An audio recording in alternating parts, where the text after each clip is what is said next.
యెషయా గ్రంథము 51వ అధ్యాయము మొదటి 3 వచనాలను ఒకసారి మనం జ్ఞాపకం చేసుకుందాం. యెషయా గ్రంథము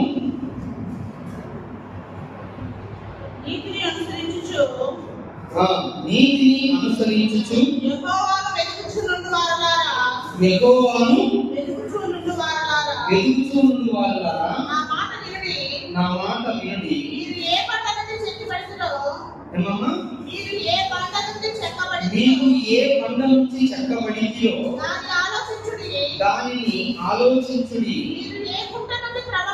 నీవు ఏ కుంట నుండి త్రవ్వబడిందో దానిని ఆలోచించుడి.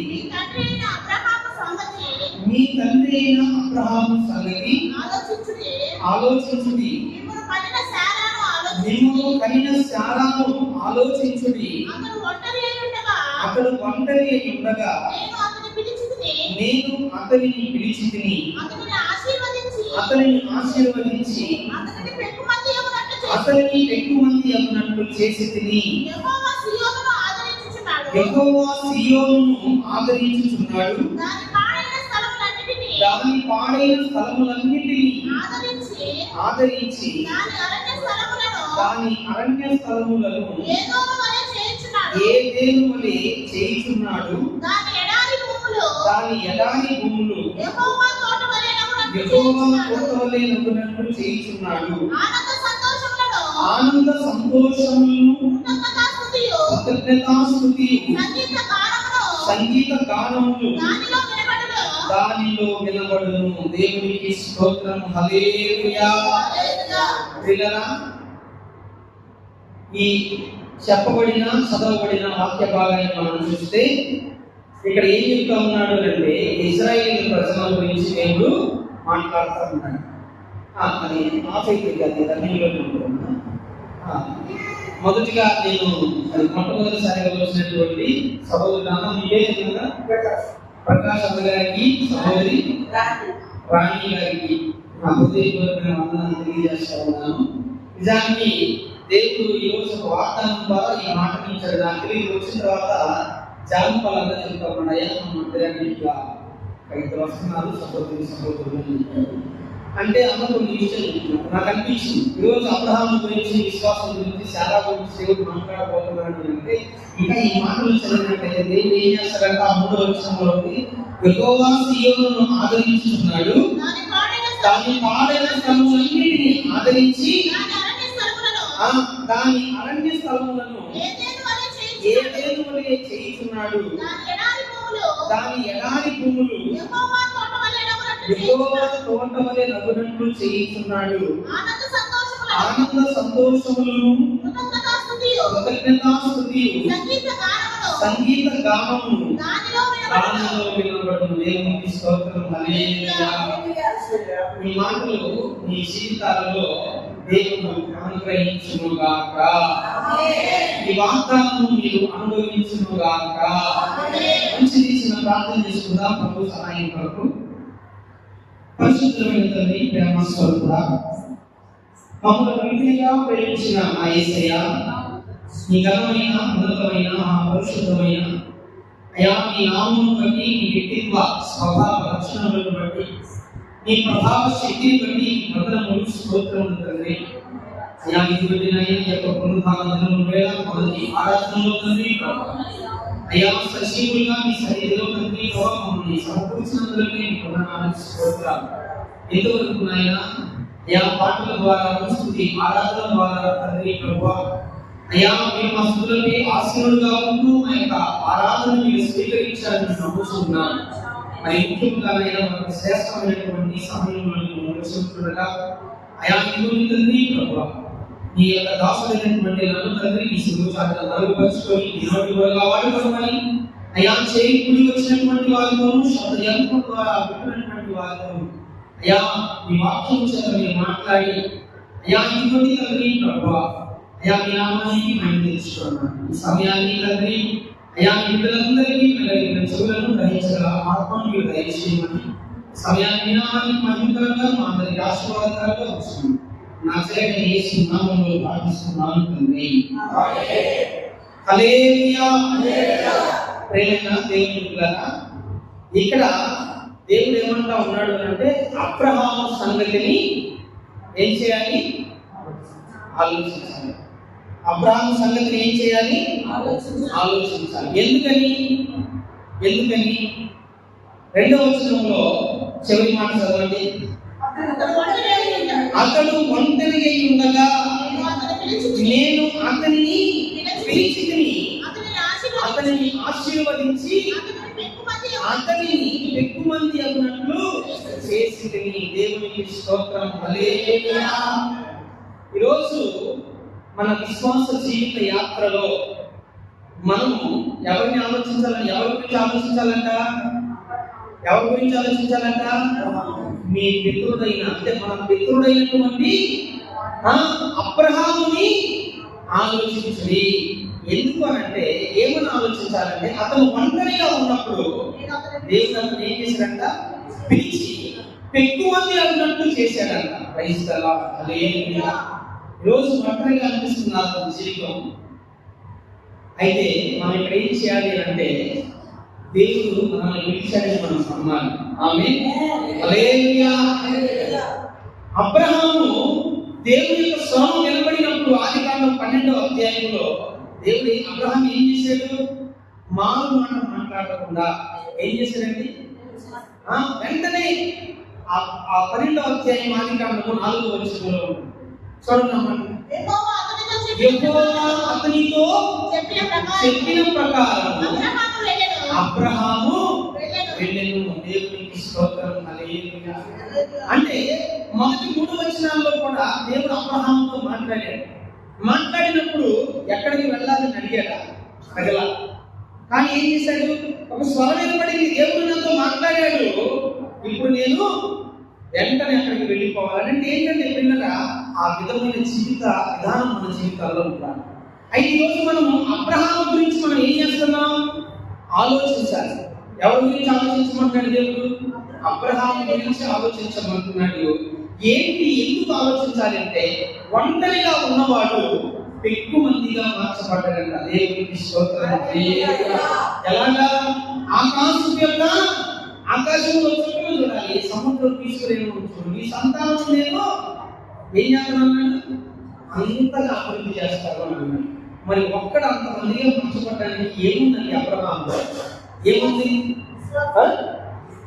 అబ్రహాములో? ఈరోజు అబ్రహామును మనం ఎందుకు ఆలోచించాలి? దేవుడు ఈరోజు మనకి ఈ యొక్క వాక్యాన్ని తెలియపరుస్తున్నాడు అంటే అబ్రహాములో కొన్ని క్వాలిఫికేషన్స్ ఉన్నాయి. ఏంటి ఆ క్వాలిఫికేషన్స్ అనే విషయాన్ని మనం ఒకసారి జ్ఞాపకం చేసుకున్నాం. చూడండి పిల్లల, మొదటిగా మనం చూసినట్లయితే చూడండి ఆదికాండము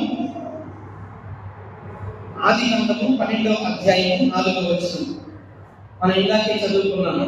యెహోవా అతనితో చెప్పిన ప్రకారము అబ్రహాము వెళ్ళెను. ఇందులో ఏం కనబడుతుంది? Praise the lord. హల్లెలూయా. విధేయత. ఏంటిది? విధేయత.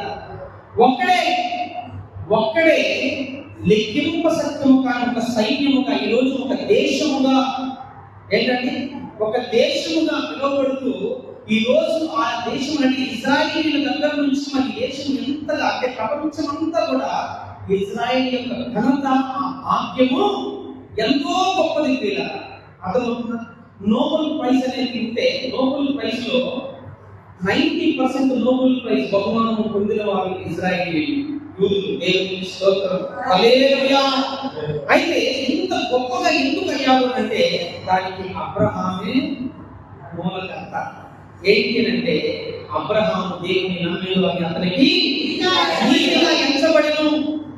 ఒక్కడే ఇంతమందిగా మార్చబడడానికి అంటే ఎక్కువ మందిగా, అక్కడ రాయబడిన మాట ఎక్కువ మందిగా దేవుడు ఆయన చేశారట. ఎందుకు అంటే పిల్లల మొట్టమొదటిగా అబ్రహాములో ఏముంది అంటే విధేయత ఉంది. దేవుని మాట పట్ల అబ్రహాము విధేయత కలిగిన వాడిగా ఉన్నాడు.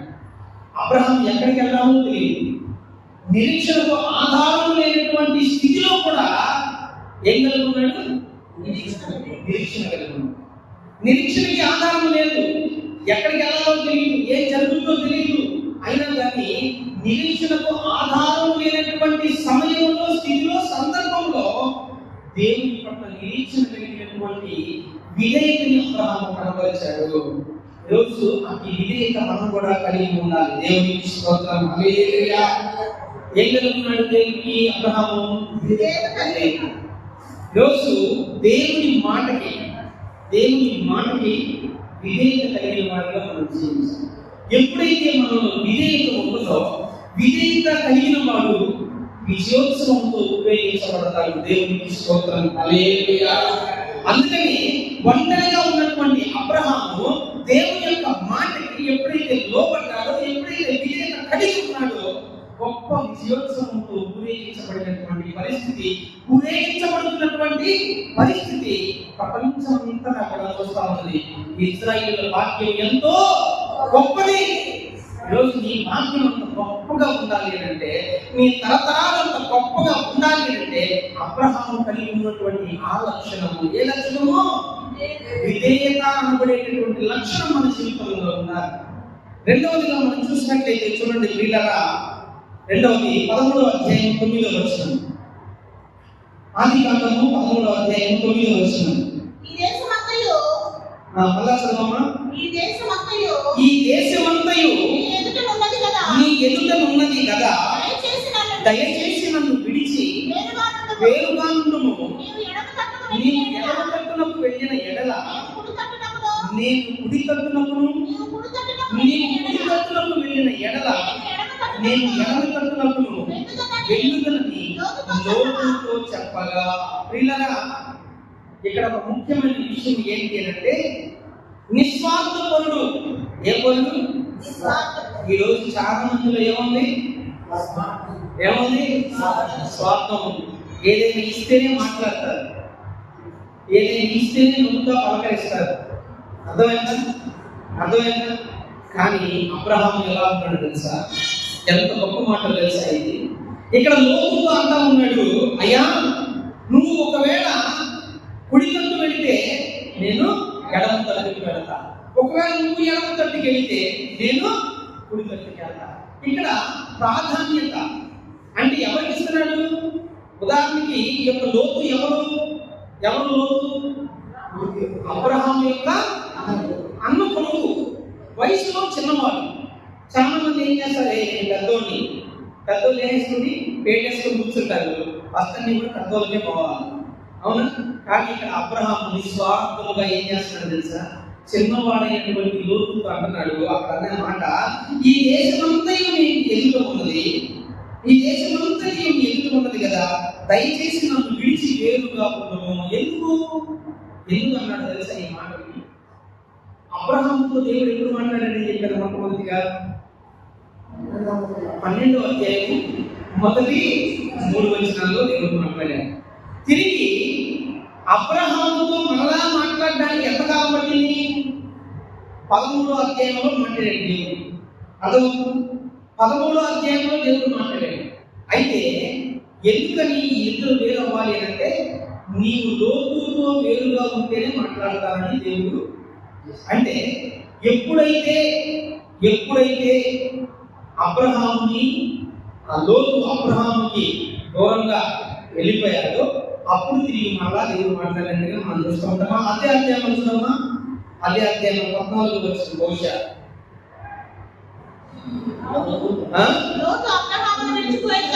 లోతు అబ్రహామును విడిచిపోయిన తరువాత యెహోవా ఇదిగో నీ కన్నుల ఎదుట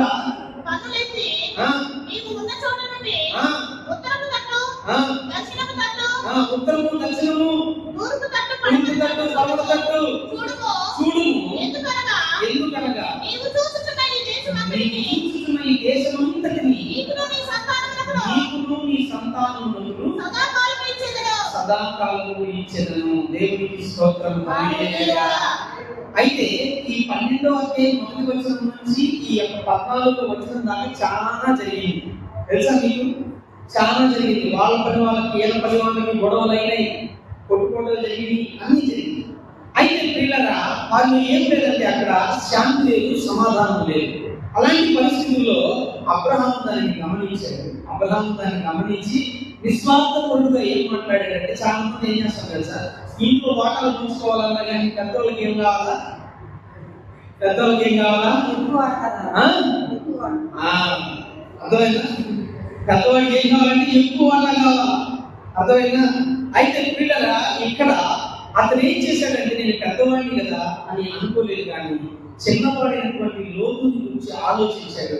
నిస్వార్థంగా ఆలోచించి ఇదిగో ఈ దేశం అంతటా నీ ఎదుగుతుంది కదా, ఇక్కడ నుంచి నీవు నాకు దూరంగా వెళ్ళిపో. ఒకవేళ నువ్వు కుడికి వెళితే నేను ఎడమకి వెళ్తా, నువ్వు ఎడమకి వెళ్తే నేను కుడికి వెళ్తా. చాయిస్ అంతా ఎవరికి ఇచ్చేసాడు? లోతుకి ఇచ్చేసాడు. పెద్దవాడే కానీ చాయిస్ తాను తీసుకోవాలా. ఏం చేశాడంటే నీకు ఏది మంచిగా అనిపించిందో పట్టేది. ఎవడైనా ఏది కోరుకుంటాడండి? ఏది కోరుకుంటాడు? ఎవడైనా ఏది కోరుకుంటాడంటే మంచిగా కలకలలాడేటటువంటిదే కోరుకుంటాడు. అవునా కదా? మరి ఏదైనా పాడైందని ఎవరు కోరుకుంటాడు? సరే మీ ముందే 2 ఫలాలు ఉన్నాయి అనుకోండి. ఒక ఫలం 2 ఫలాలు, ఒక ఫలమేమో పుచ్చిపోయింది పెట్టాం, ఒక ఫలమేమో మంచిది పెట్టాం, లేదా 2 మంచిగా పెట్టాం. కానీ 2 మంచిలో కూడా ఏది చూస్తారు? వాడి కళ్ళకి ఏది మంచిగా కనబడిందో దాన్నే తీసుకుంటారు. అట్లాగా ఇక్కడ ఆయన ఉంది హక్కు, పెద్దవాడు తీసుకోవచ్చు, కానీ తీసుకోవాలా. నిస్వార్థ పరుడుగా ఉన్నాడు. దేవునికి స్తోత్రం. చిన్నవాడైనటువంటి లోతు విషయంలో మంచి ఆలోచన కలిగిన వాడిగా ఉన్నాడు.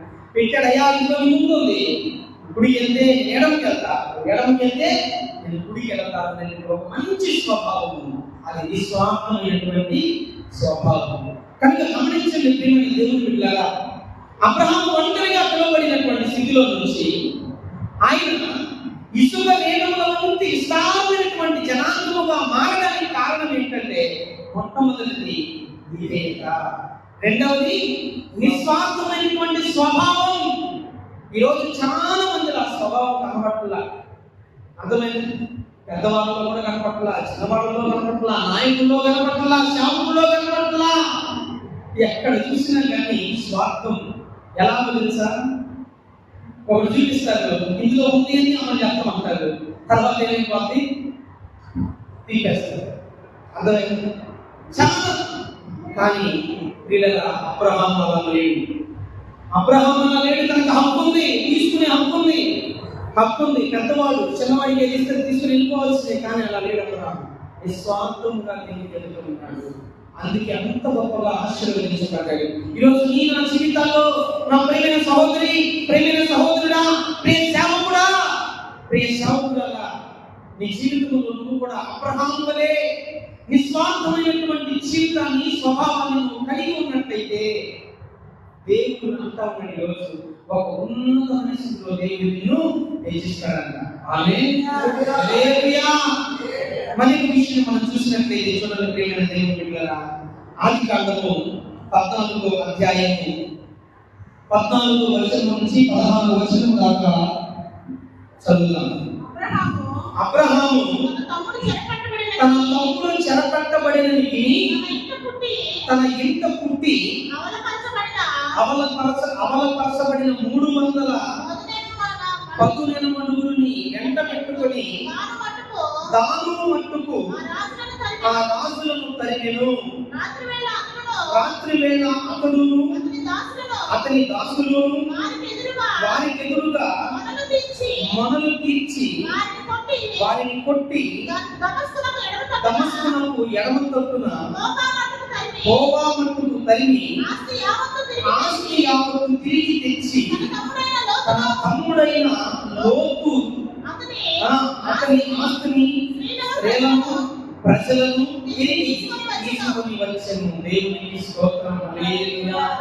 ప్రియమైన దేవుని బిడ్డలారా, ఈ యొక్క అధ్యాయంలో ప్రారంభంలో ఉన్నది ఒక మాట. అక్కడ కొంతమంది రాజులు ఏం చేస్తారంటే, ఒక 4 రాజులు కలిసి సొదొమ గొమొర్రా మీదకి యుద్ధానికి వెళ్తారు. యుద్ధానికి వెళ్ళి ఆ చుట్టుపక్కల ఉన్న అన్నింటినీ కూడా స్వాధీనం చేసుకోవాలని వెళ్ళినప్పుడు అక్కడ ఈ సొదొమ గొమొర్రా రాజులు వారి దెబ్బకి తట్టుకోలేక పారిపోయినప్పుడు అక్కడ ఉన్నటువంటి పట్టణాలన్నింటినీ ఆ రాజులు ఏం చేస్తారంటే స్వాధీనం చేసుకుంటారు. వారికి ఉన్న ఆస్తిని, పశువులను అన్నింటినీ, అంటే భార్యను, పిల్లలను అందరినీ కూడా వారు ముట్టడి చేసి వారు బందీగా తీసుకుని వెళ్ళిపోయినటువంటి పరిస్థితి. ఆ పరిస్థితిలో మనం చూస్తే చూడండి పిల్లల ఆ పైన ఉన్నటువంటి మాటలు మనం చూస్తే అక్కడ ఒక వ్యక్తి వచ్చి అబ్రహాముతో చెప్తాడు అన్నమాట. చదువు ఆ మాటల పైన.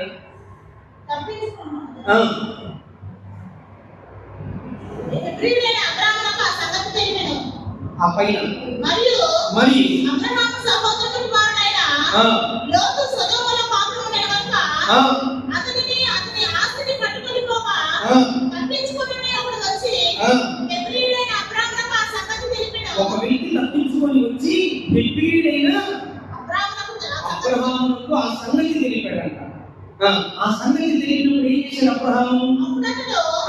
ఎస్కోలు సహోదరుడును ఆనేరు సహోదరుడైన గమ్లీయేలు అమోరీయుని ఏదోము వనంలో పాల్గొనెను. అక్కడ జరిగిన సన్నివేశం ఎప్పుడైతే ఈ మాట విన్నాడో తన తమ్ముడు ఈ విధంగా జరిగిందని చెప్పి అతను గొప్ప ధైర్యశాలిగా ధైర్యం వహించి ఇక్కడ చూసినట్లయితే ధైర్యాన్ని వహించి ఇతను ఒక్కడే. ఎంతమంది ఇల్లు ఒక్కడే. అంటే సైన్యం ఉంది. ఎంతమంది సైన్యం అక్కడ? ఎంతమంది అంటే మనం ఏం చదువుతున్నాం? 318 మంది ఇతని ఇంటిలో పుట్టి అవలంబని పెరిగి పెద్ద అయినటువంటి వారు 318 మందిని తీసుకొని ఎంతమంది రాజుల మీదకి? దాదాపుగా 4 రాజులు అంటే వాళ్ళ సైన్యం మీదకి వెళ్ళి ఏం చేశాడంట? ఆ ధైర్యం చూసారా? ఆ ధైర్యం ఏ ధైర్యమో తెలుసా? ఇది ఏ ధైర్యమో తెలుసా? సజీవము కలిగిన దేవుని యొక్క సైన్యము ఎదిరించినప్పుడు ఈ సున్నతి లేని ఫిలిష్తీయుడు ఎంతటి వాడు అనేటటువంటి ధైర్యం దావీదుకి ఎక్కడి నుంచి వచ్చింది? ఆ ధైర్యం నిబంధనలో ఉన్నటువంటిది. అబ్రహాము నిబంధన చేశాడు. ఆ నిబంధనల నుంచి ఆ అబ్రహాము ఏదైతే విశ్వాసం కలిగి ఉన్నాడో ఆ విశ్వాసంలో నుంచి, ఆ విధేయతలో నుంచి, ఆ నిస్వార్థమైనటువంటి స్థితిలో నుంచి వచ్చింది ఏమొచ్చింది? ధైర్యం వచ్చింది. తన తమ్ముడు ఆస్తి అంతా కూడా కొల్లగా కొడిపోయారని చెప్పినప్పుడు పిల్లల ధైర్యాన్ని వహించి ఆ రాజును వెంబడించి వారిని తరిమి కొట్టాడట. తరిమి కొట్టి ఏం చేశాడంటే ఆ ఆస్తి యావత్తు తిరిగి తెచ్చి తన తమ్ముడైన లోతును, అతని ఆస్తిని, స్త్రీలను, ప్రజలను తిరిగి తీసుకొచ్చాడు. ఎవరెవరు తీసుకుని వచ్చినట్ట? తన తమ్ముడైన లోతును కూడా, తర్వాత ఆస్తిని, స్త్రీలను, ఎవరెవరిని?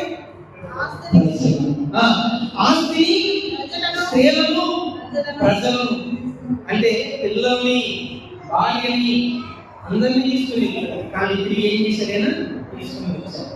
కానీ మన జీవితాల్లో మన తమ్ముడికి ఏదైనా జరిగిందనుకోండి, చాలా మంది ఎలా ఉంటారండి? ఎలా ఉంటారు? చేస్తారా? అట్లాగా చేస్తారా? అంతే జరిగింది. నాకు అన్యాయం చేశాడు కదా అని అంటాను. కాబట్టి గమనించండి, అబ్రహాం ఇక్కడ ఎలా ఉన్నాడు అంటే తన తమ్ముడు విషయంలో, అతనికి వచ్చిన ఆపద విషయంలో, ఆ వచ్చినటువంటి వాడు ఎంతమంది అయినా కానీ, ఒక రాజ్యం 4 రాజ్యాలకు సంబంధించిన రాజులు వచ్చారు, సైన్యం వచ్చింది, కానీ ఇతను 318 మందిని తీసుకుని ఒక గొప్ప ధైర్యాన్ని వహించుకుంటూ మా పక్షంలో ఉన్నవాడు ఎవరండి? మా పక్షంలో ఉన్నవాడు ఎవరనంటే జీవము కలిగినటువంటి దేవుడు, సైన్యములకు అధిపతి అయినటువంటి దేవుడు మా పక్షంలో ఉన్నాడు అని తన తమ్ముడి విషయంలో ఒక ధైర్యాన్ని కలిగినటువంటి వ్యక్తిగా ఏం చేశాడనంటే ఆ సైన్యాన్నంతటిని ఎదిరించి తన తమ్ముడిని, తన ఆస్తిని, స్త్రీలను, ప్రజలందరినీ కూడా రక్షించి తీసుకుని తనకు అప్పగించినటువంటి పరిస్థితిని మనం చూస్తాము. అదే విధంగా ఈరోజు ఆ ఒంటరిగా ఉన్నవాడు ఆయన లెక్కింప సత్యము కానీ జనాంగముగా ఎదగడానికి గల కారణం ఏంటి? దేవుడు ఎందుకని ఆ మాట అన్నాడు? ఏమన్నాడు? అబ్రహామును గురించి ఆలోచించుడి, అతను నేను ఎక్కువ మందిగా చేసుకున్నాను. ఒంటరిగా ఉన్నప్పుడు నేను పిలిచాను. ఏం చేశాడు? విధేయత కనబరిచాడు, నిస్వార్థంగా ఉన్నాడు, తనకున్నటువంటి తన అన్నదమ్ముల పట్ల ఏం కలిగి ఉన్నాడంటే, ఆ యొక్క అన్నదమ్ములకు కలిగినటువంటి ఆపదలో ఆపదలో ఉన్నటువంటి శత్రు సైన్యాన్ని ఎదిరించడానికి ఓ మంచి ధైర్యం కలిగిన వ్యక్తిగా ఉన్నాడు. అందుకని అతను అంత గొప్పగా ఆశీర్వదించబడ్డాడు. ఈరోజు నీవు నేను ఆశీర్వదించబడ్డాలంటే మన ఇరుగు పొరుగు వారి విషయంలో, మన తోబుట్టువుల విషయంలో మనం ఎలా ఉన్నాం? వారి ఏదైనా నష్టం వచ్చినప్పుడు వారిని అలా వదిలేసే వారిగా ఉన్నామా? చూడండి, అలా వదిలేసే వారిగా ఉంటే వీళ్ళరా మనం ఆశీర్వదించబడిన గుంపులో మనం ఉండలేము. అబ్రహాము లాగా మనం ఆశీర్వదించబడలేము. మన తమ్ముడు, మన అన్న, మన అక్క, మన చెల్లి ఎవరైతే ఉన్నారో వారి పట్ల మనకి ఏం కలిగి ఉండాలంటే కృష్ణ కలిగి ఉండాలి. వారి పట్ల ప్రేమ కలిగి ఉండాలి, ఆప్యాయత కలిగి ఉండాలి, బాధ్యత కలిగి ఉండాలి. ఈరోజు ఒక మంచి బాధ్యతతో కలిగినటువంటి ధైర్యం. నా తమ్ముడు నిజంగా చెప్తున్నాను, ఈ ధైర్యం ఎప్పుడు ఉంటుంది తెలుసా? నా వయసులో కూడా చిన్నపిల్లడిగా ఉన్నప్పుడు, నేను చిన్నపిల్లలుగా ఉన్నప్పుడు మా తమ్ముడు, నేను హాస్టల్లో చదువుకునేటప్పుడు, హాస్టల్లో మేమందరూ చదువుకున్నాను. మా తమ్ముడిని ఎవరైనా ఏదైనా అన్నారనుకోండి, నేను వాళ్ళతో గొడవపడేది. నిజంగా ఆ చిన్న వయసులో ఉన్న ప్రేమ ఉంటుంది చూసారా, అది ఎంత ఇదిగా ఉంటుంది. అవతల ఎంత పెద్దోడైనారని, కానీ తమ్ముడు మీద ప్రేమ ఏం చేస్తుందంటే అవతల పెద్దోడైనా కానీ ఎంతమంది ఉన్నా కానీ ఆ ప్రేమలో నుంచి ఒక ధైర్యం వచ్చేసింది అన్నమాట. అర్థమైందా? అంటే నేను మిమ్మల్ని కొట్టమని చెప్పట్లేదు, కానీ పిల్లగా సహోదరుడు పడిపోయినటువంటి స్థితిలో ఉంటే, సహోదరుడికి కష్టం వస్తే సహోదరుడిని మనం ఏం చేయాలి? లేపాలి. చెయ్యి అందించే వారిగా ఉండాలి, చేయొద్దునిచ్చే వారిగా మనం ఉండాలి. ఎందుకంటే అది మన బాధ్యత. అలాంటి ఒక బాధ్యతాయుతమైనటువంటి ధైర్యాన్ని ప్రదర్శించినటువంటి వ్యక్తిగా అబ్రహాము ఉన్నాడు. అందుకని ఒంటరిగా ఉన్నవాడు హల్లెలూయా. కాబట్టి గమనించిన ప్రియమైన దేవుని బిడ్డలారా, ఇలాంటి ఒక బాధ్యత కలిగిన ధైర్యం మనం కలిగి ఉండాలి. 4వ విషయాన్ని మనం చూసినట్లయితే చూడండి, ఆ 14వ అధ్యాయం ఆదికాండము 14వ అధ్యాయం 18వ వచనం నుంచి 20వ వచనం దాకా ధ్యానం చేసుకుందాం. మరియు షాలేము రాజైన మెల్కీసెదెకు రొట్టెను ద్రాక్షారసము తీసుకొని వచ్చెను. అతడు సర్వోన్నతులకు దేవునికి యాజకుడు. అప్పుడు అతడు అబ్రహామును ఆశీర్వదించి ఆకాశమునకును భూమికి సృష్టికర్తయను సర్వోన్నతుడైన దేవుని వలన అబ్రహాము ఆశీర్వదించబడును గాక అనియు, నీ శత్రువులను నీ చేతికి అప్పగించిన సర్వోన్నతులకు దేవుడు స్థుతించబడును గాక అనియు చెప్పెను. అప్పుడు అతడు అన్నిటిలో ఇతనికి 10వ వంతు ఇచ్చెను. దేవునికి స్తోత్రం. హల్లెలూయా. ఈ చదవబడిన వాక్యంలో అబ్రహాములో ఉన్నటువంటి మరొక లక్షణం ఏంటి అంటే, ఔదార్యము కలిగి తనకు కలిగి ఉన్నటువంటి ప్రతి దానిలో ఏం చేశాడంటే ఆయన ఏం చేశాడు? 10వ వంతుని చెల్లించాడు. దేవునికి స్తోత్రం. హల్లెలూయా. అయితే మనము క్రొత్త నిబంధనకి మనం ఏమై ఉన్నామండి? కొత్త నిబంధనకి మనము వారసులమై ఉన్నాం. ఈరోజు 10వ వంతు మనం చెల్లించాల్సిన అవసరం, 10వ భాగము మనం విందాల్సిన అవసరంలా. చాలా మంది 10వ భాగం అంటారు కదా, ఇప్పుడు నేను ఆ మాటలు చెప్పట్లేదు. కానీ ఇది పాత నిబంధన గ్రంథము. పాత నిబంధనకు ప్రత్యేకమైనటువంటి ధర్మశాస్త్రం కలిగి ఉన్నది, ఒక నిబంధనలు కలిగి ఉన్నాయి. అర్థమైందా? ఇప్పుడు మనం క్రొత్త నిబంధన వారసులుగా మనం ఉన్నాము. అబ్రహాము అక్కడ ఎలా చేశాడు అంటే, తనకు దేవుడు ఇచ్చినటువంటి వాగ్దానం ఏదైతే ఉన్నదో, ఏదైతే నిబంధన చేసుకుని ఉన్నాడో, ఆ నిబంధనను బట్టి ఇక్కడ అబ్రహాము ఏం చేశాడు అంటే, మంచి ఔదార్యం కలిగిన వ్యక్తిగా ఏం చేశాడు? దేవుని తన కలిగి ఉన్న వాటన్నిటిలో కూడా 10వ వంతుని చెల్లించాడు. దేవునికి స్తోత్రం. మనం ఏం చెల్లించాలి? ఇప్పుడు మనం ఏం చెల్లించాలి? మన హృదయంలో ఎంతైతే మనం అనుకుంటామో దానిని ఏం చేయాలట? నొచ్చుకొనక ఏం చేయాల? సంతోషముగా విత్తువాడు సంతోషముగా పరమపరుస్తాడు. అంటే ఇప్పుడు దశమ భాగం విషయం కాదు. కొత్త నిబంధన దశమ భాగం లేదు. కొత్త నిబంధనలో ఏముంది? ఏముంది అంటే నువ్వు ఆశీర్వదించబడిన కొలది నువ్వు దేవుని సన్నిధిలో విత్తాలి. దేవుని సన్నిధిలో ఎందుకు విత్తాలి? నేను కొత్త బట్టలు పెట్టుకోవడానికా, బండి కొనుక్కోవడానికా, నా బండికి ఈఎంఐ పెట్టుకోవడానికా, కారు కొనుక్కోవడానికా, లేదా ఇల్లు కట్టుకోవడానికా? దేనికి? సంఘంలో ఎందుకు విత్తాలి? కాను ఎందుకు విత్తాలి అని అంటే పిల్లరా గమనించండి, దేవుని యొక్క సువార్త, దేవుని రాజ్య సువార్త సర్వలోకమునకు ప్రచురించబడు నిమిత్తము మనకేం కావాలండి? ఆర్థిక సహాయము కావాలి. అర్థమైందా? కాబట్టి ఏం చేయాలి అంటే దేవుని సన్నిధిలో కానుగా వెళ్తారు. నేను అంటా ఉన్నాను, ఈ యొక్క సంఘ యొక్క అంటే ఈ పరిచర్యల నిమిత్తం కానుక వెళ్తాండి మీకు ఆశీర్వాదం. ఇంకా చెప్పాలి అంటే ఈ పరిచర్య ఇదే కాదు, ఏ పరిచర్య అయినా కానీ సువార్త నిమిత్తం ఎవరైతే కానుకలు విత్తుతా ఉన్నారో, ఫిలిప్పీయులకు రాసిన పత్రిక 4:2 సువార్త విషయంలో సహకారులైన వారి పేర్లు జీవ గ్రంథంలో రాయబడి ఉన్నాయి. దేవునికి స్తోత్రం, హల్లెలూయా. ఇంకా చెప్పాలంటే పిల్లరా, ఈ విధంగా మనం ఇంకొక విషయాన్ని మనం గమనించినట్లయితే చూడండి, ఈ యొక్క ఇశ్రాయేలీయులలో ఎన్ని గోత్రాలు ఉన్నాయి? 12 గోత్రాలు. 12 గోత్రాల్లో దేవుడు ఎన్ని గోత్రాలకి స్వాస్థ్యాన్ని ఇచ్చాడు? 11 గోత్రాలకి స్వాస్థ్యాన్ని ఇచ్చాడు. ఒక గోత్రానికి స్వాస్థ్యం ఇవ్వాల. ఏ గోత్రం? లేవి గోత్రం. ఎందుకని? దేవుడి సేవ చేయాలి వాళ్ళు, వారికి దేవుడే స్వాస్థ్యము. హల్లెలూయా. ఈరోజు దేవుని సేవకులుగా ఎవరైతే ఉన్నారో, అర్థమైందా? దేవుని సేవకులు సేవకురాలు ఎవరైతే ఉన్నారో, ఇప్పుడు ఆ యొక్క ఈ గోత్రం ఏదైతే ఉన్నదో, ఏ గోత్రము? లేవి గోత్రం. ఈ గోత్రం పని ఏంటి? యాజకత్వము చేయాలి. అంటే మిగతా 11 గోత్రాలకి దేవుడికి మధ్యలో సంవత్సరానికి ఒకసారే కాదు పిల్లరా, మిగతా సమయంలో కూడా ఏం చేస్తూ ఉండాలి? బలులు అర్పిస్తూ ఉండాలి, దేవుడి దగ్గర వారి కొరకు ప్రార్థన చేయాలని బలి అర్పిస్తూ ఉండాలి. ఇవన్నీ పనులు చేయాలి. కాబట్టి వారికి ఒక పని దేవుడు ఇచ్చాడు. దేవుడి యొక్క గుడారుగా ఉందంటే ఆ గుడారం చుట్టూ ఎవరున్నారంట? ఎవరున్నారు? దేవుడి కూడా మధ్యలో పెడితే ఆ గుడారం చుట్టూ ఎవరున్నారు? లేవి గోత్రం ఉంది. లేవి గోత్రం తర్వాత ఎవరున్నారు అంటే ఒక్కొక్క గుడారాన్ని ఇట్లా ఏం చేశాడు? దేవుడు ఇచ్చాడు, స్వాస్థ్యం ఇచ్చాడు వాళ్ళకి. అయితే వాళ్ళు అడిగినప్పుడు అంటారు, మీకు స్వాస్థ్యం లేదు, నేనే మీకు స్వాస్థ్యం లేదు. మరి ఇప్పుడు స్వాస్థ్యం లేని వాళ్ళకి ఎక్కడి నుంచి ఆదాయం వచ్చింది? ఎవరు ఇవ్వాలి? మిగతా 11 గోత్రాలు వారు ఏం చేయాలి తెలుసా? దశమ భాగమును తీసుకుని వచ్చి దేవుని సన్నిధిలో అర్పించాలి. ఎందుకనంటే ఆ దశమ భాగముల నుంచి, అంటే వారికి కలిగినటువంటి ప్రతి దానిలో దశమ భాగం, ఎందులో? పంటలో దశమ భాగం, పశువులలో దశమ భాగం. అర్థమైందా? ప్రతి దాంట్లో దశమ భాగం తీసుకొచ్చి ఏం చేయాలి?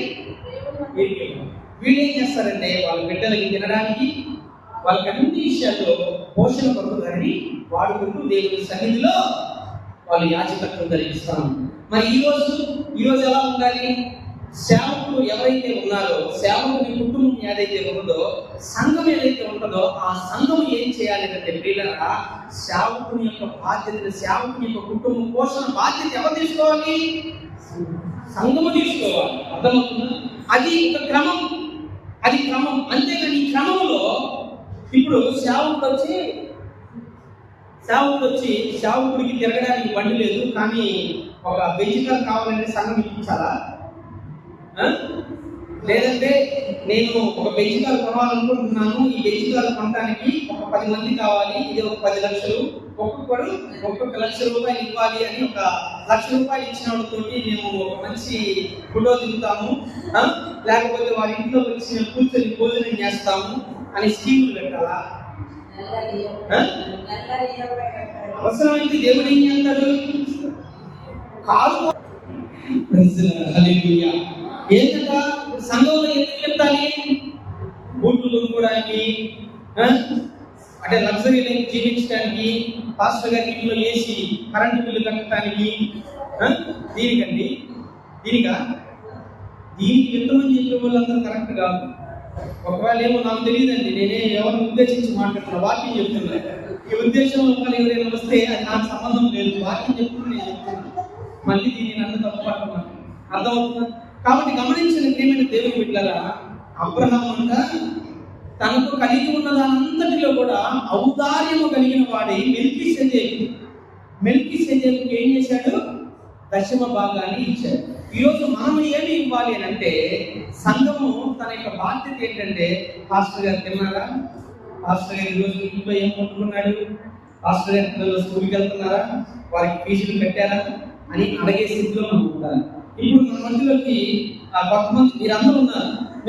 అయితే నేనేమంటానంటే, ఒక సంఘానికి కట్టుబడిన వారిగా ఉంటాను. అందుకే నేనేమంటానంటే, ఒక సంఘము ఒకవేళ చక్కటి వాక్య ప్రకటన అంటే అపోస్తుల బోధ, సహవాసం, రొట్టె విరుచుట, ప్రార్థన యందు ఒక సంఘం ఉన్నట్లయితే ఆ సంఘములో మీరు సభ్యులుగా చేరి, అమ్మలు కూడా గమనించండి, అలాంటి సంఘముగా మేముంటే సభ్యులుగా చేరి ఆ సంఘంలో ఉన్నటువంటి సేవకుని కుటుంబం కొరకు ప్రార్థించండి. సహాయం చేయగలిగే స్థితిలో దేవుడు మిమ్మల్ని ఆశీర్వదించకపోతే కాదు. మళ్ళీ చెప్తున్నాను, ఎందుకంటే కొత్త నిబంధన క్రైస్తవులు మనం. అందుకనే ఏంటంటే ప్రస్తుత నిబంధనలు దశమ భాగం కాదు. నువ్వు ఆశీర్వదించబడిన కొలది నువ్వు ఇవ్వాల్సింది. దేనికి? సేవకుని కుటుంబానికి. నెక్స్ట్ సువార్త పరిచర్య. మొట్టమొదటి ప్రాధాన్యత సువార్తే ప్రకటించబడడానికి, తర్వాత బాధ్యత సేవకుని కుటుంబం. నేనైతే అదే భావిస్తాను. సంఘంలో ఒకవేళ పక్కనకి ఇప్పటిదాకా కానుకలు లేదు, కానుక ఎవరైనా ప్రేమపూర్వకంగా వచ్చి ఇస్తే ఆ కానుకని సంఘంలో పరిచర్య నిమిత్తమే వాడబడే స్థితిలో మేము ఉన్నాం. దేవునికి స్తోత్రం, హల్లెలూయా. కాబట్టి గమనించిన ప్రేమను దేవుని పెట్టారా, ఒంటరిగా ఉన్నటువంటి అబ్రహాముని దేవుడు పిలిస్తే ఆ అబ్రహాముని దేవుడు ఏం చేశాడంట? ఎక్కువ మందిగా మార్చాడంట. అందుకని అబ్రహాము గురించి ఆలోచించండి. అబ్రహాము ఎందుకు అంతవాడయ్యాడు అంటే, అబ్రహాం ఎలా ఉన్నాడు? విధేయత కలిగి ఉన్నాడు, నిస్వార్థమైన స్వభావం కలిగి ఉన్నాడు. ఆయన తన అన్నదమ్ములైనటువంటి వారి పట్ల ఏం చేశాడు? బాధ్యత కలిగిన ధైర్యాన్ని వహించాడు, శత్రువుల్ని ఓడించాడు, తమ్ముడికి కలిగి ఉన్న దానంతా తిరిగి తీసుకుని వచ్చాడు. ఇంకా చూస్తే ఇక్కడ తనకు కలిగిన దానంతటిలో ఔదార్యము కలిగి ఉన్నాడు. దేవునికి స్తోత్రం, హల్లెలూయా. పాస్టర్ గారు నేను అప్పుడు రోజు మాట్లాడుతున్నాను. ఏమని మాట్లాడుతున్నామంటే, దాతృత్వము. ఏంటిది? దాతృత్వం అంటే కానుక విషయంలో దాతృత్వం వేరు, కానుక వ్యక్తిత్వం వేరు. అర్థమైందా?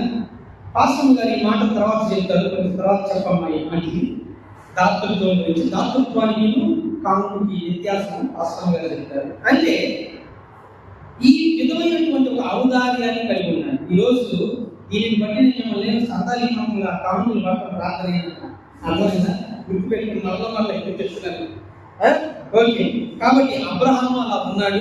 అలాంటి ఔదార్యము మనము కలిగి ఉండాలి. దేవునికి స్తోత్రం, హల్లెలూయా. ఇంకా చెప్పాలంటే, మొన్నటి దినాన మేము ఒక దగ్గరికి ప్రార్థన చేయడానికి వెళ్ళాం. దాదాపుగా ఒక 70 కిలోమీటర్లు బండికి పెట్రోల్ కొట్టించుకున్నాం. ఆశ్రమం గారు, నేను, ఇంకొక మన సంఘాల పెద్దలు బయలుదేరి వెళ్ళాము. వెళ్ళిన దగ్గర చక్కగా ప్రార్థన చేసాం. ప్రార్థన చేసిన తర్వాత వాళ్ళ దగ్గర మేము కానుక తీసుకోవాలి. ఏం చేసాం? వాళ్ళకి కానుకిచ్చి వచ్చాం. అందరైనా మాకు వాళ్ళకి కానుకిచ్చి వచ్చాము. వాళ్ళ విశ్వాసం. కానీ వాళ్ళ దగ్గర మేము కానుక తీసుకున్నాం. ఎందుకంటే అలాంటి స్థితిలో మనం ఉండాలి. అలాంటి స్థితిలో సంఘం ఉండాలి. సంఘం ఎలా ఉండాలి అంటే, అపోస్తుల బోధన ఎలా ఉన్నారంటే, వాళ్ళు అపోస్తుల కార్యంలో మనం చూస్తే అక్కడ వాళ్ళందరూ కూడా, బర్నబాను మిగతా వాళ్ళందరూ అపోస్తులందరూ కూడా వారికి కలిగి ఉన్న దానంతటిని అన్ని అపోస్తుల పాదాల దగ్గర తీసుకొచ్చి పెట్టారంట. వాళ్ళు దాన్ని పంచుకుంటే ఎవ్వరికీ కొదువు లేదంట. అర్థమైనా? అలాంటి పరిచర్య, కృపాసని సేవ పరిచర్యలో ఉండుగాక. ఆమేన్, హల్లెలూయా. పరిచర్య ప్రారంభించిన దగ్గర నుంచి నేనైతే ఇదే ఆశ కలిగి ఉన్నాను. నా చేతనైనంత వరకు నేను కూడా చేస్తానే ఉన్నాను. ఎందుకంటే మా పిలుపు అదే. మా పిలుపు విశ్వాసులు తయారు చేయడం కాదు, విశ్వాసులుగా ఉన్న వారిని శిష్యులుగా తయారు చేయమని దేవుడు చెప్పాడు. అందుకని మేము విశ్వాసులను తయారు చేయట్లేదు, మేము శిష్యులను తయారు చేస్తాము. ఎందుకంటే ఇది నాకు ఈ స్థానం ఏదైతే ఉందో, ఈ రోజు నేను నిలబడ్డా, ఇంకొక తర్వాత నిలబడతాను, నా తర్వాత నా పిల్లోడు నిలబడతాడని కాదు. ఎందుకంటే ఇది రాజకీయ పరిపాలన కాదు. ఇందాక అన్న చెప్పిన ఆరాధన వర్తమానం ఏం చేశారంటండి, యాజకత్వం సేవని చేయడానికి ఏం చేశారు? అక్కడ అక్కడ కర్రలన్నీ తీసుకొచ్చారు అందరి గోత్రాల నుంచి. యెహోవా సన్నిధిలో కర్రలు పెడితే ఆ యొక్క ఎండిపోయిన కర్రల్ని దేవుడు ఎన్నుకుంది ఎవరిని? ఈరోజు పరీక్షని దేవుడు ఎన్నుకోవాలి. నా ఇష్టం వచ్చి నేను ఇచ్చేస్తే కాదు, అర్థమైందా? పరీక్షని దేవుడు నిలబెట్టాలి. ఈరోజు నేను నమ్ముతా ఉన్నా, ఈ సంవత్సరాల తర్వాత దేవుడు నిలబెట్టాడు. దాదాపుగా 12 సంవత్సరాల తర్వాత సంఘాన్ని దేవుడు నాకు ఇచ్చాడు. ఈ సంఘాన్ని ఈ ప్రాంతంలో ఈ స్థలం ఇచ్చాడు, మందిరం ఇచ్చాడు, చక్కటి సంఘం. నిజంగా నేనైతే మీ అందరిని బట్టి నేను సంతోషిస్తున్నాను. మా కుటుంబం గురించి మీరు ఆలోచిస్తున్నారు. మీ అందరికీ ప్రభు నామంలో నా హృదయపూర్వకమైన నిండు వందనాలు చెప్తున్నాను. ఉన్న కొద్ది మంది అయినా కానీ మా కొరకు చాలా పట్టించుకుంటున్నారు. చాలా నేను దేవుడిని స్తుతిస్తా ఉన్నాను. ఉపవాసాల్లో ఉన్నప్పుడు నిజంగా నా కొరకు చక్కగా ఆయా ఫలానా రోజు అని చెప్పి అందరూ చక్కగా వారు తీసుకొచ్చి ఎంతో చక్కటి భోజనాన్ని నాకు అందించడం జరిగింది. కాబట్టి మిమ్మల్ని అందరిని బట్టి నేను సంతోషిస్తా ఉన్నాను. కాబట్టి గమనించండి, ఔదార్యం మనం కలిగిన వారిగా మనం ఉండాలి. ఇంకొక మాట చూద్దాం. ఇంక 2 మాటలు ఉన్నాయి. ఆ 2 మాటలు చెప్పి నా మాటలు నేను ముగిస్తాను. సమయం కూడా అయిపోతుంది కాబట్టి చూడండి. ఆదికాండము 18వ అధ్యాయము, ఆదికాండము 18వ అధ్యాయము 16వ వచనం నుంచి చదువుదాం. అప్పుడు ఆ మనుషులు అక్కడ నుండి లేచి సొదొమ తట్టు చూచిరి. అబ్రహాము వారిని సాగనంపుటకు వారితో కూడా వెళ్ళెను. అప్పుడు యెహోవా నేను చేయబోవు కార్యము అబ్రహామునకు దాచెదనా. చాలండి. ఇక్కడ ఈ యొక్క అధ్యాయంలో మనం చూసినట్లయితే మమ్రే దగ్గర ఉన్న సింధూర వనములో ఉన్నప్పుడు అబ్రహాము దగ్గరికి ఎవరు వచ్చారు? యెహోవా దేవుడు వచ్చాడు. ఎంతమందిగా? ముగ్గురుగా వచ్చారు. వచ్చిన తర్వాత ఆయన అన్నాడు, అయ్యా నన్ను దాటిపోమాకండి, మీ కొరకు కడుక్కోవడానికి నీళ్లు తెస్తాను, కడుక్కున్న తర్వాత మీకు నేను భోజనం సిద్ధపరుస్తాను, అది సిద్ధపరిచిన తర్వాత దాన్ని భోజనం చేసి వెళ్ళండి అని చెప్పినప్పుడు అంతా జరిగింది. భోజనం చేశారు. వాళ్ళు కూడా శారాన్ని ఆశీర్వదించారు. ఏమని? మునుపటికి ఇదే సమయానికి నువ్వేమవుతావు? తల్లితో ఆశీర్వదించారు. అంతా జరిగిపోయిన తర్వాత ఈ యొక్క ఆ ముగ్గురు ఏం చేశారంటే ఆటంకు వెళ్తా ఉన్నారు. ఎక్కడికి? సొదొమ గొమొర్రా దగ్గరికి వెళ్తా ఉంటే అప్పుడు యెహోవా దేవుడు ఏమంటున్నాడు తెలుసా? ఆ మాటలు చదవమ్మా.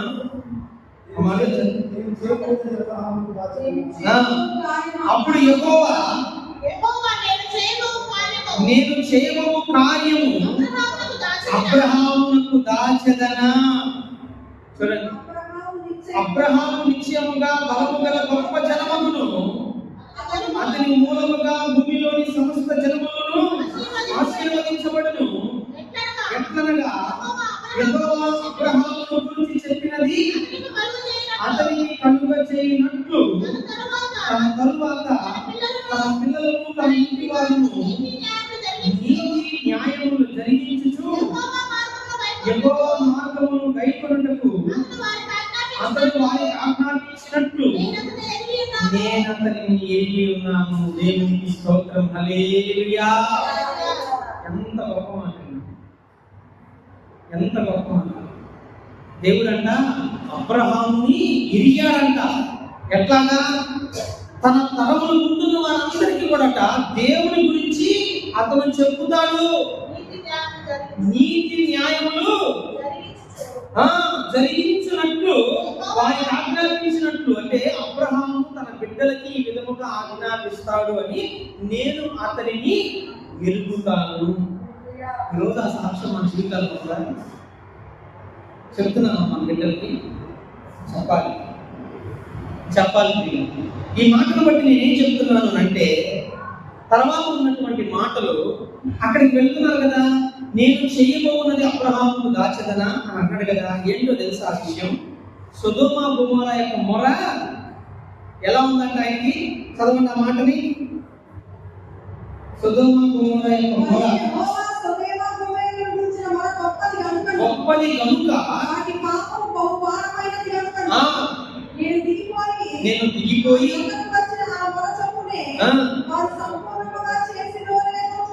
కూర్చుదను. ఆ మాట చెప్పినప్పుడు ప్రార్థన చేస్తున్నాడు. 50 మంది అక్కడ నీటి కొరకు ఉంటే ఆ పట్టణ నిశ్చయండి 24 వచ్చింది. ఆ పట్టణంలో ఒకవేళ 50 మంది నీతిమంతులు ఉండిన ఎడల దానిలో ఉన్న 50 మంది నీతిమంతుల నిమిత్తము ఆ స్థలమును నాశనము చేయక కాయవా. అప్పుడు దేవుడు ఏమంటున్నాడు? దేవుడు ఏమంటున్నాడండి? ఆ చొప్పున చేసి దుష్టలోగా ఉన్న నీతిమంతుల చొప్పున నీకు దూరమవును గాక. నీతిమంతుడు దుష్టునితో సమానముగా ఎంచుట నీకు దూరమవును గాక. సర్వలోకమునకు తీర్పు తీర్చువాడు. అప్పుడు దేవుడు ఏమంటున్నాడంటే, సొదొమ పట్టణంలో 50 మంది నీతిమంతులు నాకు కనబడిన ఎడల వారిని బట్టి ఆ స్థలమును కాల్చెదను. 50 మంది ఉంటే ఒకవేళ ఆ స్థలాన్ని నాశనం చేయక కాస్తావా అని అడిగితే కాస్తాను. అందరితో అయిపోలా. మళ్ళీ అంటున్నాడు, ఏమంటున్నాడు? 30 మంది ఉంటే కాస్తావా? కాస్తాను. మళ్ళీ అంటున్నాడు, 25 మంది ఉంటే కాస్తావా? కాస్తాను. 20 మంది ఉంటే కాస్తావా? మళ్ళీ కాస్తాను అంటున్నాడు. ఇంకొక మారు నువ్వు కోపడదంటే ఇంకొక మారు 10 మంది ఉంటే కాస్తావా? ఎందుకో తెలుసా? తన తమ్ముడు అయినటువంటి లోతు కుటుంబం పట్ల ఎంత బాధ్యత కలిగి ఉన్నాడండి. ఆ బాధ్యతలో నుంచి ప్రార్థన కలిగినటువంటి వ్యక్తిగా ఉన్నాడు. దేవునికి స్తోత్రం. హల్లెలూయా. తన తమ్ముడి యొక్క కుటుంబం ఇరుగు పొరుగు వారి బట్టి నీతిమంతుడు ఒకడు ఉన్నాడు. ఆ నీతిమంతులను బట్టి దేవుడి దగ్గర అడుగుతా ఉన్నాడండి. ఎట్లా అడుగుతున్నాడంటే విసుకగా ప్రార్థన చేస్తా ఉన్నాడు. అబ్రహాములో మరొక లక్షణం ఏంటి అంటే విసుకగా ప్రార్థన చేసేటటువంటి ఆ మంచి లక్షణం కలిగి ఉన్నాడు. అర్థమైందా? మంచి లక్షణం కలిగి ఉన్నాడండి. ఆ లక్షణాన్ని బట్టి దేవుడు ఏం చేశాడు? 10 మంది కూడా లేడు అక్కడ. ఎంతమంది ఉన్నారు అక్కడే? ఒకడు తన కుటుంబం ఎలాంటిదో నీకు తెలుసు, అవునా? కానీ ఆ ఒక్కడిని బట్టి అంతగా ప్రార్థన చేస్తే దేవుడు ఆ ఒక్కడి దగ్గరికి ఎవరు పంపించారండి? దేవదూతలు పంపించి ఆ కుటుంబాన్ని రక్షించాడు. దేవునికి స్తోత్రం కలుగును.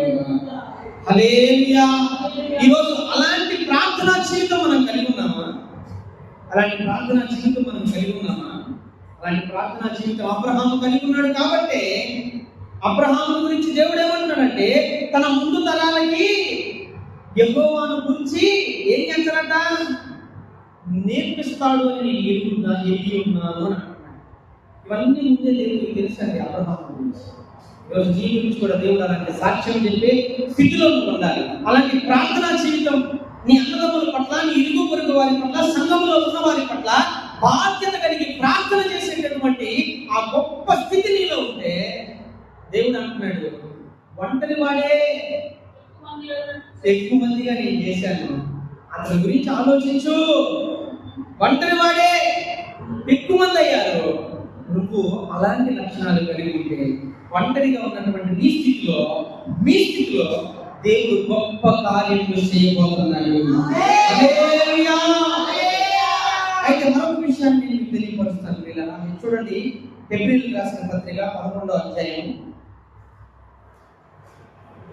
చివరిగా ఈ మాటను నేను తెలియపరిచి సమయాన్ని నేను ముగిస్తాను.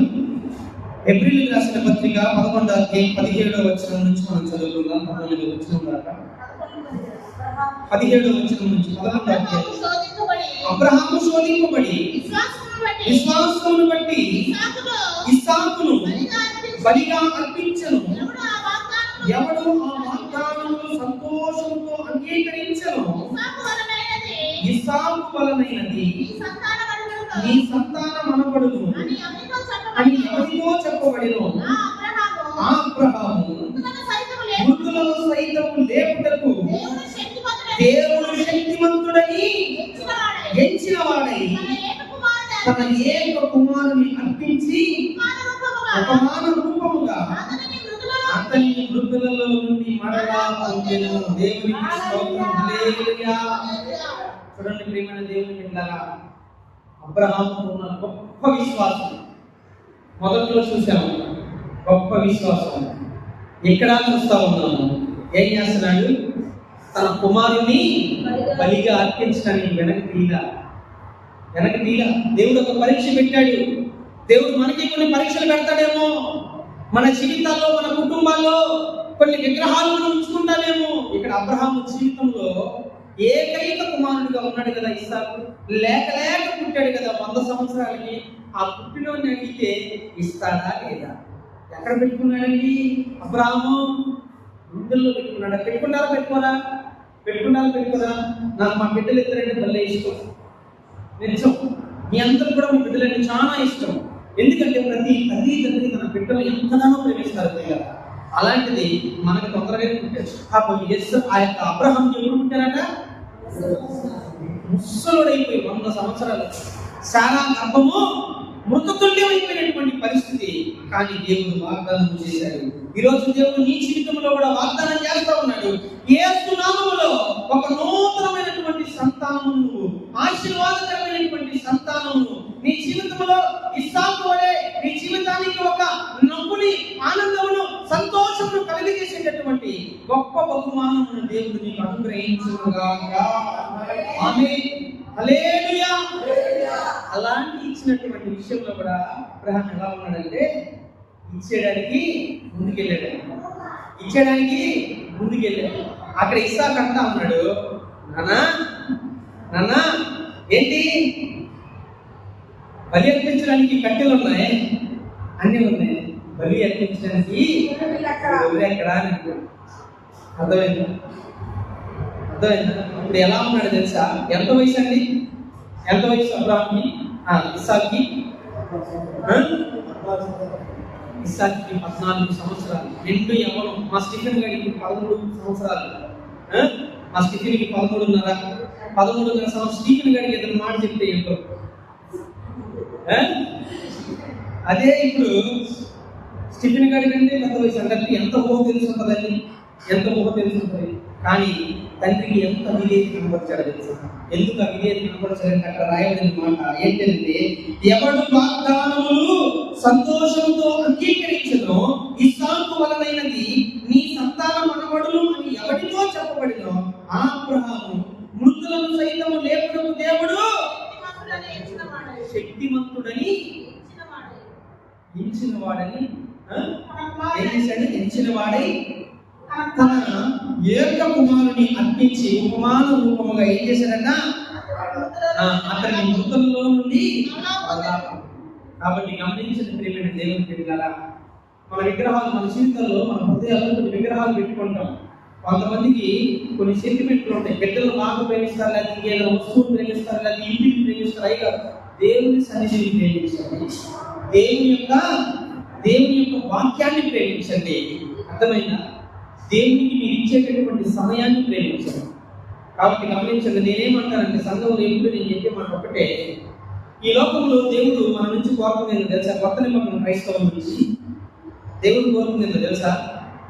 ఏం కోరుకున్నాడంటే ఆయన దశమ భాగంగా సమయాన్ని అడుగుతా ఉంది. దేవుడికి స్తోత్రం. ఒక గంటలో దశమ భాగం ఏంటండి? 2.5 గంటలు. అది ఒక రోజులో 2.5 గంటలు దశమ భాగం ఇస్తే, నేను అంటున్నాను, ఆయన ఏమో 10వ వంతు ఇచ్చాడంట ఉన్నదానికి అంతట్లో. నేను అంటాను 2.5 గంటలు టైం, పొద్దున 1 గంట, మధ్యాహ్నం 1 అరగంట, సాయంత్రం 1 గంట, 2.5 గంటలు ఏంటి దేవుడికి? దేవుడిని స్తుతించండి. కేవలం స్తుతి. ఏ స్తుతి? ఆయనకి ఆరాధన చేయండి. ఆరాధన అంటే ఏంటిది? దేవుడు ఏమై ఉన్నాడో అందును బట్టి దేవుడిని స్తుతించండి. దేవుడు ఏమై ఉన్నాడు? ఆయన వెలుగై ఉన్నాడు. ఆయన ఏమై ఉన్నాడు? ఆయన సర్వ సృష్టికర్త అయి ఉన్నాడు. ఆయన ఇంకా ఏమై ఉన్నాడు అంటే చాలా విషయాలు ఉన్నాయి. అర్థమైందా? ఆయన అగ్నినేత్రములు కలిగినవాడు, అపరిచయ పాదములు కలిగినవాడు, ఇంకా శూన్యములో సమస్తమును కలుగు చేసిన వాడు, మహత్తుగల మాట చేత సమస్తాన్ని కలుగు చేశాడు. ఆకాశం దేంతో పోసాడంట? జామతో పోయి. సముద్రానికి ఏం చేశాడంట? ఎల్లలు చేశాడు. అర్థమైంది? ఈ విధముగా ఆయన మీరు స్తుతించండి. పొద్దున 1 గంట, మధ్యాహ్నం 1 గంట, సాయంత్రం 1 గంట స్తుతించండి. అబ్రహాం లాగా మీకు ఆస్తి వస్తుంది, అబ్రహాం లాగా మీకు ఐశ్వర్యవంతులు అవుతారు, అబ్రహాం లాగా మీకు సంతానము దీవించబడింది. అబ్రహాం బిడ్డలు యాదీసిగా అయితే ఈరోజు బహు భాగ్యవంతులుగా ఉన్నారు ఈ ప్రపంచంలో. అలాగే మన బిడ్డలు ఉంటారు. ఆమె లేదు. కాబట్టి గమనించిన ప్రేమైన దేవుని బిడ్డ, అబ్రహాం ఏం చేశాడంటే ఇక్కడ ఆయన చేసినటువంటి గొప్ప విశ్వాసాన్ని కనబరిచాడండి. ఏకైక కుమారుని ఇవ్వడానికి కూడా వెనక తీయలేదంట. ఈరోజు చాలా మంది ఏం చేస్తారంటే చూడండి, పరుసు తీస్తారు కానికేసే టైం అంటే మనం పట్టట్లేదండి, మాటి అదే చెప్పి గుర్తుపెట్టుకోండి. మనం పట్టగానే పరుసు తీస్తారు, పరుసు తీసినప్పుడు చిన్న నోటే చేస్తాం, పెద్దదన్నా పార్టీ జరిగి చిన్నది చేస్తాం. అర్థమైంది అంటే ఇచ్చే దగ్గర అంటే మనం తీసుకోవట్లేదు, ఒకవేళ ఇచ్చే దగ్గర ఇలా ఉంటున్నారు, అలా ఉండమని ఇచ్చే దగ్గర ఏమంటే తోచింది. ఇచ్చేది ఎలా ఇవ్వాలా? సంతోషముగా విత్తాలి. హృదయంలో నుంచి కొనక సనుగు కొనక సంతోషముగా విత్తువాడు సంతోషముగా వస్తాడు. అలా మనం విత్తుదాం. అర్థమవుతుందా? ఆ రీతిగా మనకి ఇలాంటి ఒక గొప్ప విశ్వాసాన్ని కలిగి ఉన్నాం. ఏ విశ్వాసం అంటే ఇక్కడ రాయబడిన మాట చూడండి, ఆ మాటని, అబ్రహాము మృతులను సైతము లేపుటకు దేవుడు శక్తివంతుడని ఎంచిన వాడై ఏం చేశాడు? తన ఏక కుమారుని అర్పించి ఏం చేశాడట? ఉపమాన రూపముగా అతని మృతులలో నుంచి దేవునికి స్తోత్రం. అంత గొప్ప విశ్వాసం మనం కలిగి ఉండాలి. అలా అబ్రహాము కొన్ని గొప్ప లక్షణాలు కలిగి ఉన్నాడు. అందుకనే మరలా అంటున్నాను, దేవుడు అంటా ఉన్నాడు యెషయా గ్రంథము 51వ అధ్యాయం 2వ వచనంలో, అబ్రహాము గురించి మీరు ఆలోచించండి, శారాని గురించి మీరు ఆలోచించండి. అతను నేను పిలిచినప్పుడు ఒంటరి వాడిగా నేను పిలిచాను, అయితే అతన్ని నేను పెక్కు మందిగా హెచ్చించాను, చేశాను. ఎందుకు ఎందుకు ఎందుకు అంటే ఆయన కలిగినటువంటి ఆ లక్షణాలు. మొదటిది ఏంటిది? ఇది. రెండవది ఏంటిది? నిస్వార్థమైన స్వభావం. మూడవది ఏంటిది? బాధ్యత. తన సహోదరి పట్ల బాధ్యత కలిగి శత్రువుని ఎదిరించేటటువంటి ధైర్యాన్ని కనబరిచాడు. నాలుగవది ఏంటిది? ఔదార్యం. తనకు కలిగి ఉన్న దానంతటిలో ఏం చేశాడు? 10వ భాగాన్ని ఇచ్చేవాడిగా ఉన్నాడు. ఇంకా ఆరవది విసుగక ప్రార్థించేవాడిగా ఉన్నాడు. అర్థమైందా? తర్వాత 7వది గొప్ప విశ్వాసం కలిగిన వాడిగా ఉన్నాడు. ఈ క్వాలిఫికేషన్స్ మనలో ఉంటే తప్పనిసరిగా దేవుడు అంటున్నాడు ఒక్కడే ఏం చేశాడు? పెక్కు మందిగా మార్చాడు. పెక్కు అంటే ఇంకా నేను చెప్పాలండి, దేవుడు ఏమని వాగ్దానం చేశాడు?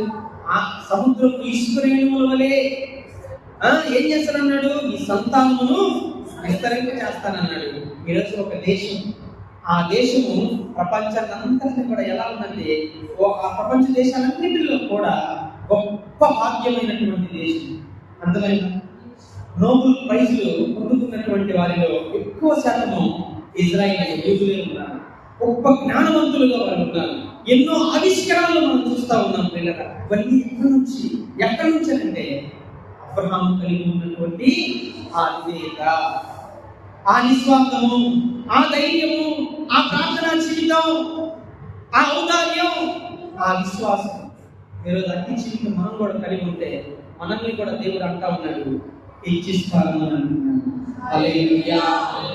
అట్టి కృప దేవుడు అందరికీ అనుగ్రహించుగాక.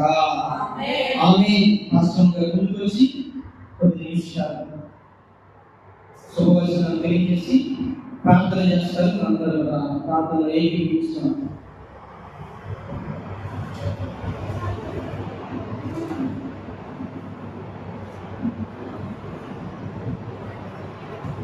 అందరికీ ప్రభువైన యేసుక్రీస్తు నామములో వందనాలు తెలియపరుస్తున్నాను. దేవుని బిడ్డలారా, శ్రేష్టమైన మాటలు దేవుడు మనకి అనుగ్రహించారు. శ్రేష్టమైన మాటలు అనుగ్రహించాలని విశ్వసించిన వారందరూ హల్లెలూయా చెప్తారా? దేవుని హల్లెలూయా. మొదటిగా విధేయత. విధేయత కదండి, విధేయత చూపించాడు ఆ దేవునికి. దాన్ని బట్టి దేవుడు ఆయనకి ఇచ్చిన ఒక ఆశీర్వాదాల ప్యాకేజ్ ఇచ్చాడు. ఏమి ఇచ్చాడు? ఆశీర్వాదాల ప్యాకేజ్ ఇచ్చాడు. ఆ ప్యాకేజ్ ద్వారా ఆయన నిరీక్షణ అంటే విధేయత చూపించిన వెంటనే ఆశీర్వాదాలు వచ్చేసినాయా? దేవుడు నీవు నీ ఇంటి వారి నుంచి బయలుదేరికి వస్తే నేను నీకు తోడై ఉంటాను అని చెప్పి ఒక మాట చెప్పినప్పుడు ఎక్కడికి వెళ్ళాలో చెప్పలేదు దేవుడు, కానీ ఆయన విశ్వాసం ఉంచి దేవుడి మాట మీద విధేయత చూపించి బయలుదేరాడు. అక్కడ దేవుడు ఆ విధేయతకి మెచ్చి కొన్ని ఆశీర్వాదాలు అబ్రహాముకి ఇచ్చారు. రెండవదిగా నిస్వార్థముగా ప్రవర్తించాడు. ఎవరు? అబ్రహాము. నిస్వార్థంగా ప్రవర్తించిన అబ్రహాము లోతుని సొదొమ గొమొర్రా ఎంచుకున్నప్పుడు అది పచ్చగా ఉన్నది అతను ఎంచుకున్నాడు. అక్కడ మనకు ఒక అర్థం కావాలి ఏంటంటే, మన ఆశీర్వాదం ప్రాంతంలో లేదు కానీ మన ఆశీర్వాదము, అందుకనే తనతో పాటు ఉన్న తమ్ముడు విడిచిపెట్టి తనతో పాటు ఉన్న లోతు విడిచిపెట్టి వెళ్ళిపోతున్నప్పుడు తను బాధపడి ఉంటాడు. అందుకని అబ్రహాము దేవుడు అంటున్నాడు, నీవు తూర్పు పడమర ఉత్తర అన్ని దిక్కులు చూడు, ఈస్ట్ వెస్ట్ నార్త్ సౌత్ అన్ని దిక్కులు చూడు, ఈ దిక్కులన్నిటినీ కూడా నీ పిల్లలకి నేను ఇస్తాను అని అన్నాడు. అంటే ఒక ప్రాంతంలో మన ఆశీర్వాదం ఉండదు, మనతో ఉన్న దేవుడు మనం ఎక్కడికి వెళ్తే మన ఆశీర్వాదము మన వెనకాలే వచ్చింది. ఎప్పుడు అంటే నిస్వార్థంగా ప్రభు కొరకు మనం జీవించినప్పుడు. అంతేకాదు మన జీవితంలో మూడోది ధైర్యం, బాధ్యత కలిగి జీవించాడు. బాధ్యత తన తమ్ముడు పట్ల కనబరిచిన బాధ్యతను బట్టి శ్రమలో ఇబ్బందిలో ఉన్నప్పుడు తన తమ్ముడు చెప్పకపోయినా తన చెవిన పడింది ఆ మాట. విన్న వెంటనే తన బాధ్యతగా చేయాల్సిన పని చేసినప్పుడు అతనికి రాజులు కూడా, అంటే లోతు యొక్క ఆస్తితో పాటు అక్కడ ఉన్న రాజుల యొక్క ఆస్తిని కూడా తీసుకొచ్చినప్పుడు వాళ్ళు అంటారు, నేను మీకు భాగాలు ఇస్తానంటే నాకు ఏ భాగాలు వద్దు. ఆ మాట చాలా అద్భుతంగా ఉంది. ఆ మాట చదవండి. ఆదికాండము 14వ అధ్యాయము 22వ వచనం. అబ్రాహాము నేనే అబ్రాహామును ధనవంతునిగా చేసినని నీవు చెప్పకున్నట్లు ఒక నూలు పోగైనను చెప్పుల వారైనను ఈ వాటిలో ఏదైనను తీసుకొననని ఆకాశమునకును భూమికి సృష్టికర్తయును సర్వోన్నతుడును దేవుడైన యెహోవా ఎదుట నా చేయి ఎత్తి ప్రమాణం చేస్తున్నాను. అబ్రహాము నేను సహాయం చేయడం ద్వారా ఒక వ్యక్తి నేను ధనవంతుని అయ్యానని ఈ భూమి మీద ఏ నదులు చెప్పకూడదు. నూలు పోగు కాదు కదా, చెప్పుల మీద ఉన్న ఆ లెదర్ బెల్ట్ కూడా నాకు ఇష్టంగా వద్దు. ఎందుకంటే నన్ను దేవుడు మాత్రమే ధనవంతుడిగా చేయాలని ఏదైతే తన తమ్ముడు ఆస్తితో పాటు కొంతమంది రాజుల ఆస్తి తెచ్చినప్పుడు తన తమ్ముడు కానుక ఇవ్వలేదు, కానీ షాలేము రాజుకి అబ్రహాము తన తమ్ముడు పక్షాన కానుక ఇచ్చాడు. అంతేకాకుండా అబ్రహాము చేసిన పనికి దేవుడు ఎంతగా దీవించాడంటే 15వ అధ్యాయము 1వ వచనం. ఇది జరిగిన తర్వాత యెహోవా వాక్యము అబ్రహామునకు దర్శనముకు వచ్చి, అబ్రహామా భయపడకుము, నేను నీకు కేడము, నీ బహుమానము అత్యధికమగునని చెప్పాను. అంటే దేవుడు ఏం చెప్పాడంటే, ఇప్పుడు ఈ 318 మంది నువ్వు వెళ్ళావు, నువ్వు తోడుగా అంటే నేను నీకు తోడుగా ఉన్నాను, నువ్వు చేయాల్సిన ఉపకారము చేశావు, కానీ నీకు నీ సంతతి వారికి నేను కేడముగా ఉంటాను. ఐ ద షీల్డ్, అంటే నీ మీదకి నీ సంతానం మీదకి ఎవరు రాకుండా నువ్వు చేసిన ఉపకారాన్ని బట్టి నేనే నీకు కేడముగా ఉంటాను.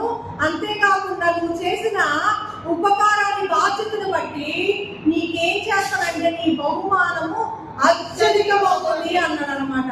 దేవునికి మహిమ కలుగును గాక. దేవుని బిడ్డ ప్రతి సందర్భంలో అబ్రహాము దేవుని మనసును ఎరిగి నడుచుకున్నాడు. అంతేకాకుండా అబ్రహాము తనకి ఇందాక పాస్టర్ గారు అన్నారు, కానుక ఈ దాతృత్వానికి వ్యత్యాసం ఏంటంటే, కానుక ఎదుటి వ్యక్తుల్ని మనము ఎంత ప్రేమించామని చూపించడానికి కానుక ఇస్తాము. ఇంకొకటి ఎదుటి వ్యక్తులు మనకి ఏం చేశారన్నది, లేకపోతే వాళ్ళు మనకి ఎంత ఇంపార్టెంట్ అని చెప్పడానికి కానుక ఇస్తాము. దానికి ఈ భూమి మీద బెస్ట్ కానుక ఏమైనా ఉందంటే తండ్రి అయిన దేవుడు తన ఏకైక కుమారుని ఈ సర్వ సృష్టికి కానుకగా ఇవ్వటం అన్నమాట. రెండవది అతి శ్రేష్టమైనది నా దేవుడి ద్వారా ప్రపంచానికి ఇవ్వబడింది ఏంటంటే, వివాహం ఏర్పాటు చేసినప్పుడు బిడ్డని కానుకగా ఇవ్వటం. ఈ రెండు బెస్ట్ గిఫ్ట్స్ అన్నమాట. అంటే ప్రపంచంలో అతి శ్రేష్టమైన బహుమానాలు ఇవన్నమాట.